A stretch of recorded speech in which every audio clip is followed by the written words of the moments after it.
ከዕዳ ገንዘብ ዘካ ይወጣለታል ወይንስ አይወጣለትም የሚለውን ነጥብ ደግሞ እናንሳ። እንግዲህ ገንዘባችን ከዕዳ ንጹህ መሆን መቻል አለበት አይደለም ዘካ ለማውጣት። ነገር ግን የሆነን ሰው ዕዳ ብናበድረው ያ ያበደርነው ገንዘብ ከኛ ከንጹህ ገንዘባችን ላይ ተደምሮ ነው ዘካ ከቶታሉ 2.5% የሚወጣለት ወይንስ ዕዳው ተቀንሶ ነው የሚወጣለት የሚለው ሐሳብ ሰፊ የሆነ ትንታኔ ያለበት ሐሳብ ነው። እዚህ ላይ ሰይደት ዓኢሻ ረዲየላሁ ዐንሃ ወአርዳሃ እንዲሁም ኢብኑ ሐዝምም የእሳቸውን አቋም ነው የተከተሉት። ከደይን ምንም ዘካ የለውም፣ አበዳሪውም አይከፍልበትም ዘካ፣ ተበዳሪውም አይከፍልበትም ብለዋል። ነገር ግን ጅምሁር አልዑለማ ዘካን በሁለት ከፍለው ያዩታል። ማን ነው ደይንን በሁለት ከፍለው ያዩታል። አደይን አልመርጁዊ አዳኡህ ደይኑ መመለሱ የሚከጀሉት የሆነ እንዲሁም ደግሞ ገይረል መርጁው የሆነ መመለሱ የማይከጀሉት የሆነ ደይን አለ።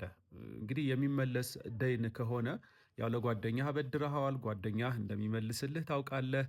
ለሆነ ድሃ አበድረሃዋል፣ ድሃው እንደሚመልስልህ ታውቃለህ ማለት ነው። በሆነ ተርም ይመልስልሃል።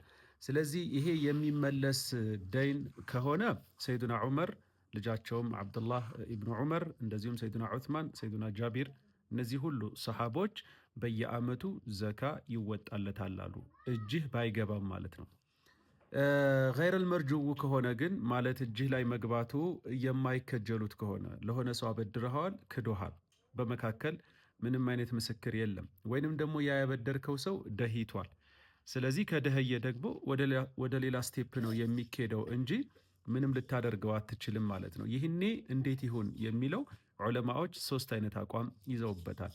አንደኛው አቋም ገንዘቡ ሲመለስ ያለፉትን አመታቶች ይከፈል የሚል ነው። ገንዘቡ ሲመለስ ማለት ነው ያለፉትን አመታቶች ይከፈል የሚል ነው። ለምሳሌ 5 ዓመት ያህል ከሆነ ከእጅህ ርቆ የነበረው እነዚህን 5 ዓመታቶች ልክ ያን ገንዘብ በተቀበልክ ሰዓት የ5 ዓመት ታወጣለታለህ ማለት ነው። አንደኛው ሐሳብ ይሄ ነው።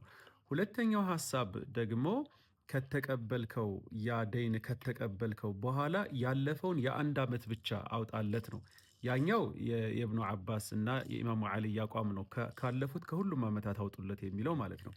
ይሄኛው ደግሞ ከተቀበልከው በኋላ የ1 ዓመት አውጣለት የሚባለው ሐሳብ ደግሞ በዋናነት የማሊኪዮች የኢማሙ ማሊክ ሐሳብ ነው። በየትኛውም ደይን ላይ የ1 ዓመት ያለፈውን የ1 ዓመት ዘካ ያውጣለት ባዕደ ቀብድሂ እጁ ላይ ከገባ በኋላ ነው የሚሉት።